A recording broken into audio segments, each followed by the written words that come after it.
헬로 에브리원, 안녕하세요. 월스트리트 파인더 김석환입니다. 벌써 아침 저녁으로 되게 선선해진 것 같아요. 가을이 조금씩 저에게 찾아오고 있는 것 같습니다. 이제 8월에서 9월로 넘어가는 다음 주에 어떤 일정들이 있는지 저희 한번 바로 체크해 보도록 하겠습니다. 자, 일단 다음 주에는 저는 또 다른 슈퍼윅이라고 좀 부르고 싶습니다. 왜냐하면 상당히 중요한 일정들이 있기도 하고요. 또 월 초이다 보니까 경제에 임팩트가 있는 지표들이 발표가 되는데요. 일단 8월 말로 넘어가 보면 다음 주에 7월달 졸치와 관련한 그냥 구인과 이직 보고서 관련한 졸치가 좀 발표가 될 예정이다라고 보시면 될 것 같고, 그리고 지난 한 3개월 동안 원래 매월 초에 발표되는 고용 보고서 직전에 민간조사업체인 ADP에서 민간 고용 보고서 관련해서 발표를 하는데, 그동안 그 모델링 업데이트하는 과정에 있었거든요. 그래서 이번에 6, 7, 8 한꺼번에 발표할 예정입니다. 그래서 어떻게 좀 바뀌었는지 이것도 한번 저희가 봐야 될 것 같아요. 그리고 이제 보시다시피 9월 2일 날 금요일 날 가면 미국의 고용 보고서가 발표가 된다라고 보면 돼요. 그러니까 다음 주에는 미국의 고용과 관련한 데이터가 상당히 많이 나오는구나 라는 걸 한번 알고 가시면 될 것 같고요. 또 하나, 목요일 정말 중요합니다. 목요일 왜 중요할까요? 우리나라에서 보면은 8월 수출입 동향이 발표가 되고요. 그에 따라서 무역 수지와 관련한 부분도 발표가 될 예정이고요. 미국에서는 8월 ISM 제조업 지수가 발표가 될 예정이에요. 그런데 보시다시피 이 두 개 간의 상관관계가 상당히 높거든요. 이 부분은 제가 뒤에서 다시 한번 설명을 좀 드리도록 하고, 다른 일정 중에 저희가 꼭 하나 봐야 될 게 뭐냐면 이거예요. 수요일부터 예정되어 있는 러시아의 노드 스트림 가동 중단. 유럽 지금 에너지 위기가 상당한 거 알고 계시죠? 그래서 그와 관련해서 뒤에서 제가 자세하게 업데이트를 한번 해드리도록 하겠습니다. 좀 더 디테일하게 볼게요. 어제 그 미국의 2분기 경제 성장률이 업데이트가 됐어요. 여러분들 아시다시피 미국은요, 총 3번에 나누어서 경제 성장률 관련해 이제 발표를 하는데요. 일단 매 분기가 끝나면 그 다음, 그러니까 지금 2분기 같은 경우 6월 달에 끝났잖아요. 그럼 7월 말에 속보치가 나오고요. 이제 8월 말에 잠정치 한 번 더 업데이트가 되고, 그리고 이제 마지막 9월에 최종 확정치가 발표가 되는데, 그 내용을 좀 보실 필요가 있는 게, 지금 어제 같은 경우에는 원래 2분기에 마이너스 0.9% 정도 역성장을 할 걸로 예상이 됐는데, 이게 마이너스 0.6으로 소폭 개선이 됐어요. 그러면 어떤 부분에 의해서 개선이 됐느냐라고 하는 걸 봐야겠죠. 역시 소비입니다. 소비가 이렇게 크게 늘었고요. 그리고 재고 관련한 것도 보면 전반적으로 좀 소폭 개선이 되는 모습이 나타났더라라고 보시면 될 것 같아요. 그래서 소비와 재고의 개선 덕에 2분기 경제 성장률 잠정치가 직전 대비 소폭 개선이 됐다라고 보면 되겠고요. 최근에 금리가 계속해서 올라가고 있는 거 아시죠? 그리고 지난주 같은 경우엔 거의 2달 만에 모기지 금리가 최고 수준인 30년 만기 기준으로 5.55%까지 올라왔다고 하거든요.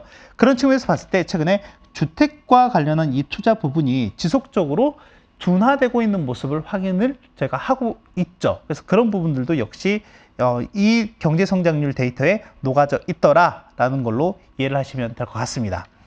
그리고 또 하나는 이제 2분기도 이미 끝났어요. 그래서 이제 3분기 현재 시점에서 어떻게 진행이 되고 있느냐가 되게 중요한 것 같아요. 그래서 다음 주가 중요한 이유 중에 하나가 뭐냐면, 물론 이제 오늘 밤에 미국의 개인 소비 지출과 관련한 물가라든지 그런 데이터가 한 번 더 반영이 되긴 하겠지만, 다음 주에 ISM 제조업 지수라든지 고용과 관련한 이런 부분들이 대거 이 애틀란타 연은 GDP 나우에 반영이 될 예정이에요.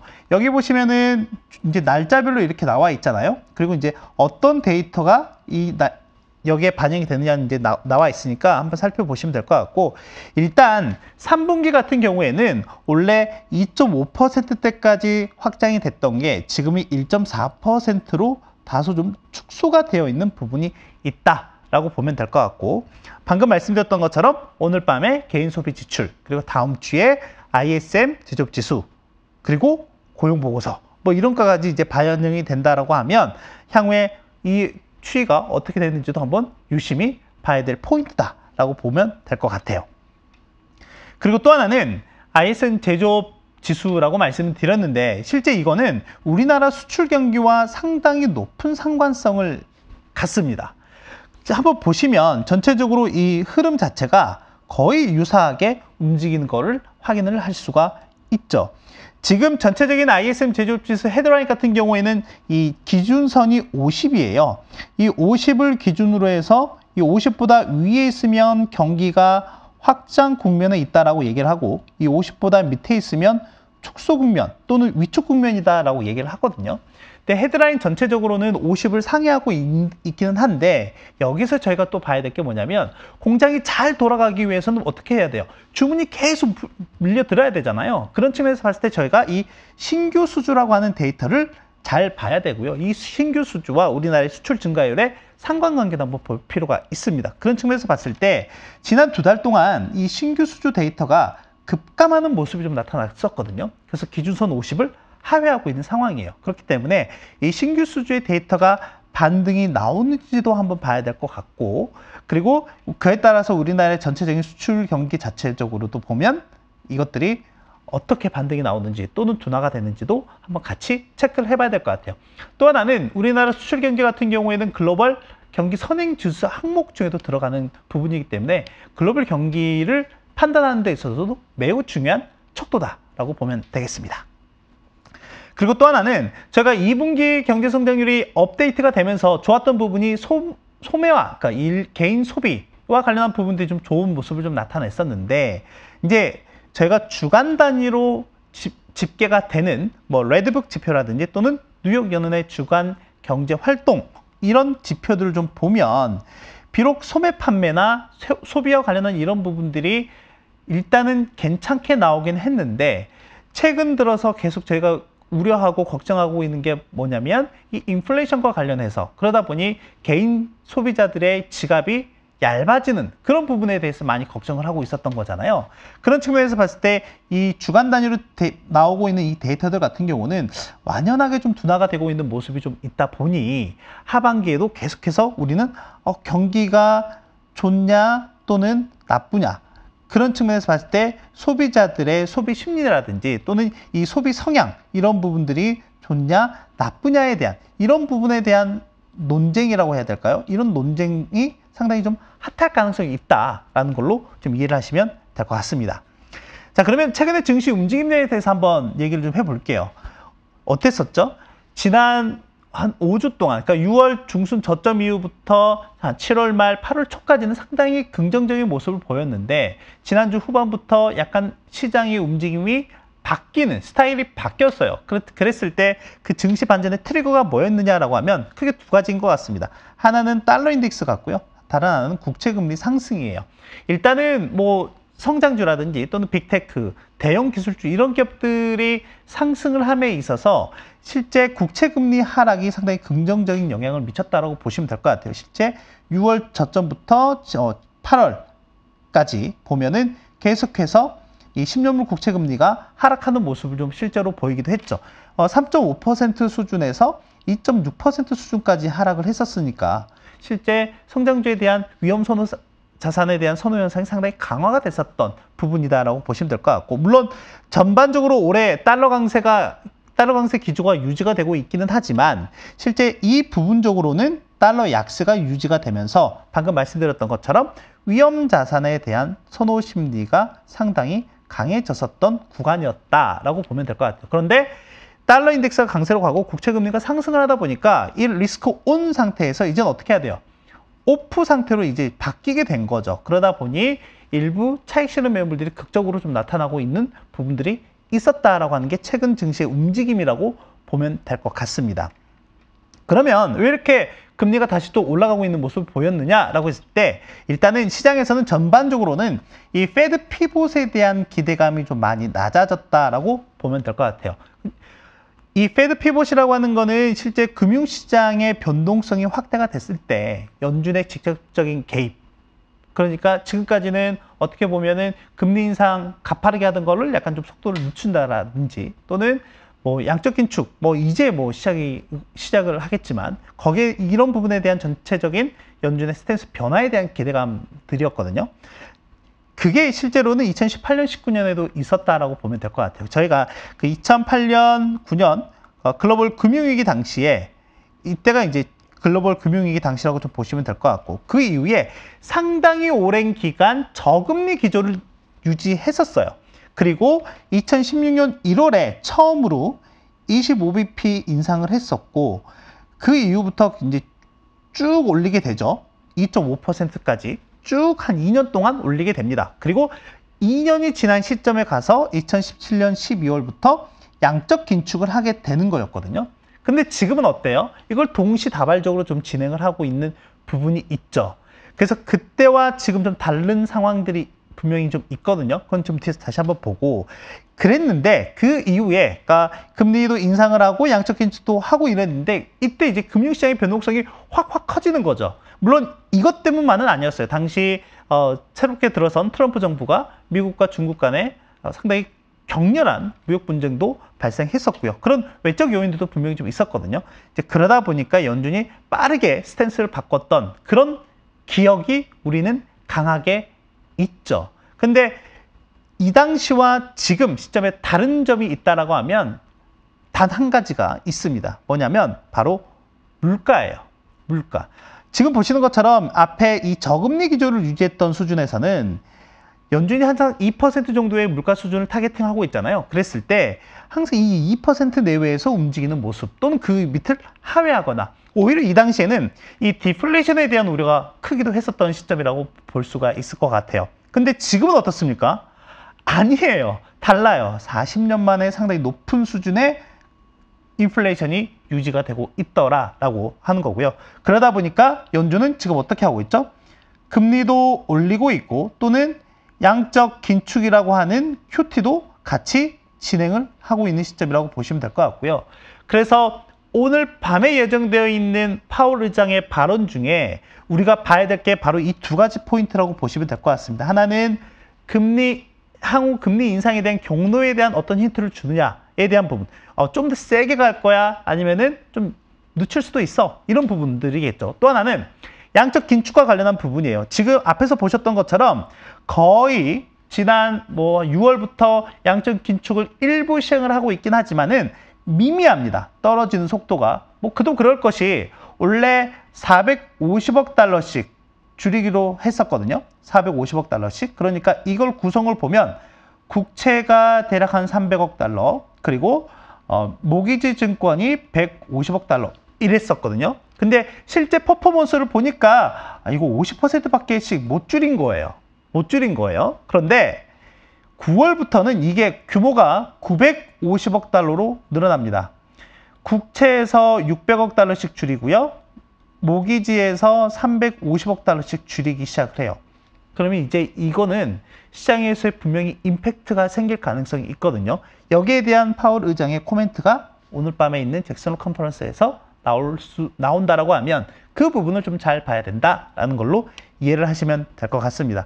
그래서 계속 말씀드렸던 것처럼 기존의 연준 위원들이 계속 강경한 발언들을 쏟아낼 수밖에 없는 이유 중에 하나가 바로 이런 것들이라고 보시면 될 것 같고, 지금 에너지라든지 곡물이라든지 다른 인플레를 계속해서 자극하고 있는 이런 부분들이 눈에 띄게 둔화가 되고 있는 모습을 좀 보이고 있기는 하지만은 예전과는 확연히 그 레벨 자체가 높아졌다라고 하는 부분에서는 계속해서 이 인플레 상황이 고착화될 수도 있겠구나라고 하는 부분에 대해서는 우리가 많은 걱정을 하고 있다라고 보시면 될 것 같아요. 그래서 이 부분에 대한 연준의 코멘트를 보자라고 하는 겁니다. 이제 또 하나는 앞서 말씀드렸던 것처럼 유럽 쪽 얘기를 안 할 수가 없어요. 그 다음 주에, 그러니까 8월에서 9월로 넘어가는 시점에 러시아가 또 한 번 경고를 했습니다. 그러니까 원래 이 노드스트림이라고 하는 거는 이제 러시아에서 독일로 들어가는 천연가스 파이프라인이잖아요. 파이프라인인데 원래 매년 7월 정도가 되면 원래 정기 보수를 했었어요. 이렇게 보시면 정기 보수를 했었거든요. 그러니까 이거는 문제가 되지 않아요. 근데 문제는 뭐냐면 갑자기 이례적으로, 이건 정말 전례가 없던 일인데 8월 31일부터 9월 2일까지 3일 동안 노드스트림 이거 일단 닫아야 될 것 같아. 또 추가적인 보수를 한다라고 하는 거죠. 이러다 보니까 지금 유럽의 천연가스 가격이 급등하고 있는 양상을 보이고 있습니다. 실제 올해 러시아가 우크라이나를 침공했던 시점에서 한번 최고치를 찍고 나서 안정화 국면에 갔다가 지금 이 노드스트림과 관련한 이슈들이 계속 불거지고 있고, 이 에너지 가격에 대한 우려가 계속 커지다 보니까 지금 7월부터 급등하고 있는 양상을 좀 보이고 있고요. 지금 현재 시점에서 이 메가와트당 300유로를 돌파했습니다.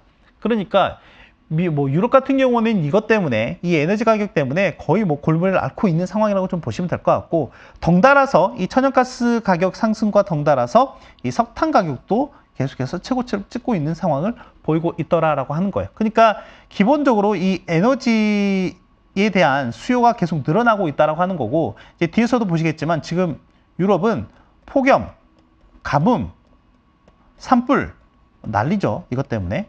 그래서 지금 이것 때문에 발전에 대한 수요가 계속해서 늘어나고 있다라고 보시면 될 것 같아요.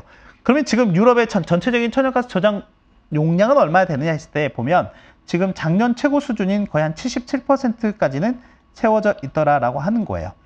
원래는 거의 항상 겨울 직전이 되면 거의 90% 레벨까지 채웠었거든요. 근데 지금은 77%, 올해 80에서 90%까지 채운다라고 하긴 하는데, 올해는 뭐 일단 이렇게 넘어간다 하더라도 내년 뭐 겨울이 한 번만 오고 안 오는 것도 아니고 앞으로 계속되는 이런 부분에 대해서 시장에서는 크게 이제 우려를 하고 있는 부분이다라고 보면 될 것 같습니다. 그러면 지금 유럽은 날씨도 장난이 아니죠. 지금 앞서 말씀드렸던 것처럼 폭염, 특히 이 프랑스 남부 쪽, 그리고 우크라이나 또는 이제 동유럽 쪽, 이런 쪽이 어떻게 보면 곡창지대거든요. 곡창지대. 방금 제가 말씀드렸잖아요.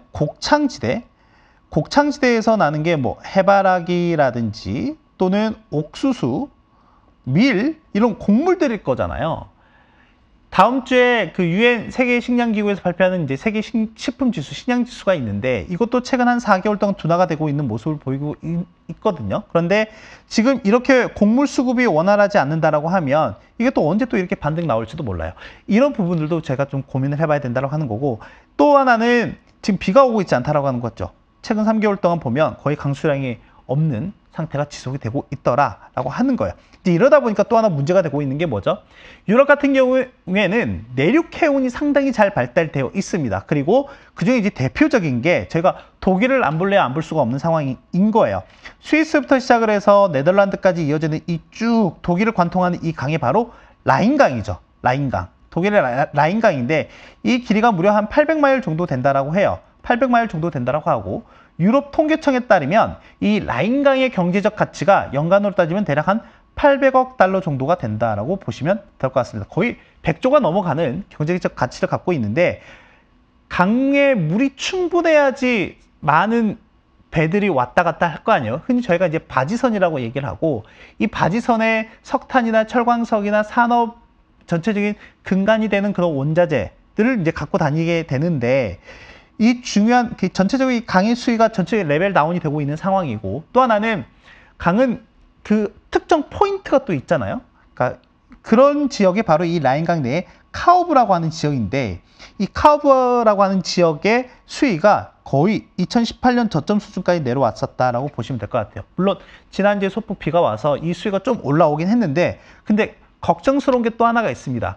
연중 이 카우브 지역의 수위가 가장 낮았던 시점이 대체로 보면 이런 시점이에요. 이때가 언제죠? 여름이 아닙니다. 가을이에요. 10월 초예요. 그래서 지금 이 카우브 지역의 수위가 계속해서 낮아지고 있는 부분은 10월까지는 계속해서 지켜봐야 된다고 하는 부분입니다. 그래서 내륙 해운에 대한 공급망 이슈가 독일에서 계속 좀 불거지고 있구나라고 하는 것도 한 가지 체크해서 가시면 될 것 같아요. 이러다 보니 지금 독일 전체적으로 안 좋은 모습 좀 보이고 있습니다. 네, 대표적인 세 개의 서베이 지표가 있거든요. GW 경기 현황 지수라든지 또는 GfK 소비자 신뢰 지수라든지 또는 IFO 기업 경기 전망 지수라든지 이런 것들이 있는데, 전반적으로 좀 안 좋은 모습을 보이고 있죠. 비단 이제 어제 발표된 IFO 기업 전망 지수가 소폭 반등하는 모습이 나오면서 유럽 증시, 그리고 이제 그게 미국 증시의 전체적인 긍정적인 흐름으로 좀 이어지는 부분도 있었는데 일단 수치 자체적으로는 전반적으로 좀 안 좋은 모습들이 유지가 되고 있더라라고 하는 것까지 좀 체크하시면 될 것 같습니다. 자, 정리하도록 할게요. 다음 주에 상당히 중요한 경제 지표들이 발표가 된다. 고용이나 제조, 특히 우리나라 같은 경우에는 수출입 동향도 발표가 되기 때문에 이런 주요 경제 지표들의 결과를 한번 지켜보자라고 하는 거고요. 다음은 10년물 국채 금리 상승세가 좀 진정이 될까예요. 실제 6월 중순, 그러니까 전체적으로 지수가 부진했었던 시점이 3.5%이고 최근에 3.1%대까지 반등을 했었거든요. 물론 중간에 2.6%대까지 하락을 했다가 올라온 거예요. 그래서 향후에 이 10년물 국채 금리가 추가적으로 올라가느냐, 이렇게 되면 증시에는 어떻게 될까요? 좀 부정적인 효과가 되겠죠. 만약에 이 3.1%를 단기 고점으로 하고 하락하는 모습이 나온다라고 하면 이거는 증시에 긍정적인 요인이 될 수도 있다라고 하는 거고요. 이런 부분들은 이제 전체적으로는 잭슨 컨퍼런스에서 파월 연준 의장의 발언에 의해서 또 달라질 가능성이 있다라고 보면 될 것 같습니다.